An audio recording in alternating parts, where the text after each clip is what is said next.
မှုကြိုင်ပြီးတော့အရသာတော်တော်လေးကိုကောင်းတယ်တော်တော်လေးမှတော်တော်လေးကောင်းတာပေါ့ဆွတ်ဆွတ်ထည့်တဲ့အချိုးလေးရလေ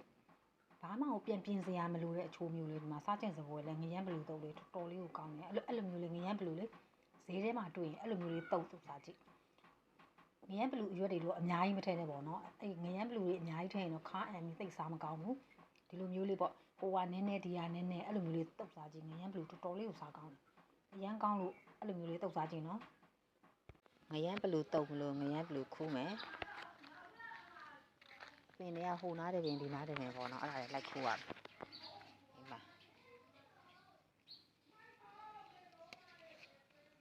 အဲ့ဒီ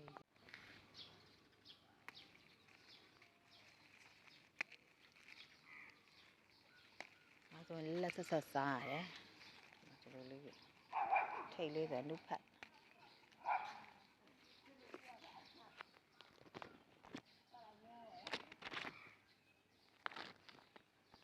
ဒီမှာဟိုတပင်ဒီတပင်လိုက်ခူးရဒီလောက်ရတယ်ဒါတစ်ပတ်ကန်စားပေါ့နော်တပွဲစားတပါရမယ်အဲ့ဒီဥစ္စာကို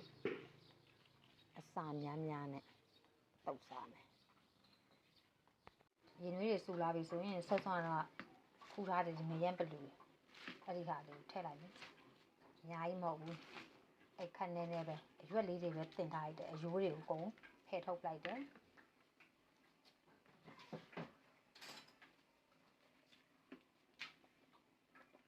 သူ့အရင်ပျော့ပြဲနေအောင်မပြုတ်ဘူး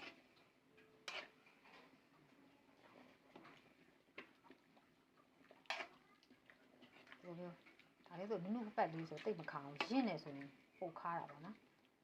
အဲ့ဒါကိုအစာနိုင်လေးနဲ့တုပ်ပဲအဲ့ဒါဆိုအရင်ရတာရှိတယ်ငရမ်းပလူတုပ်ဖို့အတွက်ဒါပါဝင်ပစ္စည်းဒီငရမ်းပလူဆက်သွားပြုတ်ထားတဲ့ဟာကိုရေကိုပြောင်းစင်းနေအောင်နှိမ့်လိုက်တယ်အဲ့ဒါကိုပပလေးလှီးပြီးတော့မှတုပ်မယ်ဒီငရမ်းပလူတုပ်ဖို့အတွက်အကုန်အစင်သင့်ပြင်ဆင်ပြီးပြီဒါငရမ်းပလူကော်ပီခရမ်းကျင်သည်စက်သွန်ဒီအကုန်အစင်နဲ့လုပ်ပြီးသွားပြီပဇွန်ချောင်းမှုတ်ပြီးတော့မြေပဲထောင်ထားတယ်စီချက်မကြီးရေအဲ့ဒါထည့်တော့တော့မယ်ငရမ်းပလူတွေဒီဟာတွေအကုန်လုံးထည့်လိုက်မယ်နေလို့ကောင်းအောင်လို့စလုံးနဲ့ထည့်တော့မယ်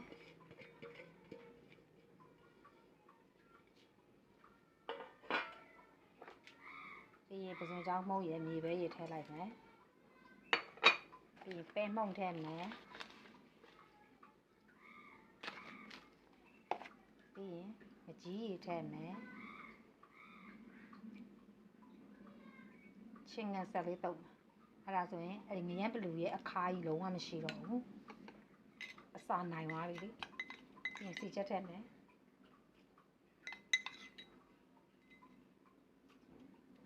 အဲ့ဆိုအစာနိုင်သွားတော့ပို့ပြီးစားကောင်းတာပေါ့နော်ချိုမုတ်ထည့်မယ်ပြီးရင်ငံပြားရီထည့်မယ်ငံဆက်လေးတုပ်မှာမို့လို့ငံပြားရီတစ်စုံထည့်လိုက်တယ်ပြီးရင်လေဒီချက်မုတ်ထည့်မယ်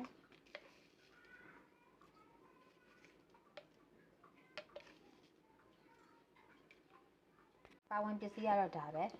ငရမ်းပလူကြီးပဲလဲတုပ်စားလို့ရတယ်ဒါပေမဲ့ကိုကငရမ်းပလူကြီးပဲဆိုရင်ခါလို့လေတိတ်မကြိုက်တော့အဲ့လိုမျိုးစုပ်စည်းတစ်ပါအကုန်ထည့်ပြီးတုပ်လိုက်တာပြီးရင်ဒီကောင်ကိုနဲမယ်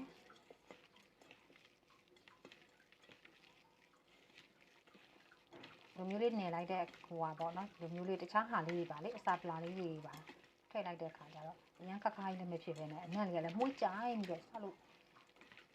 အဲ့လိုမျိုးတုပ်စားအရင်စားကောင်းလားအိမ်မှာတော့ခဏခဏအဲ့လိုမျိုးလေးတုပ်စားပြတယ်ပေါ့နော်အိမ်မှာအပင်လေးတွေရှိတယ်ရှိတော့အဲ့လိုမျိုး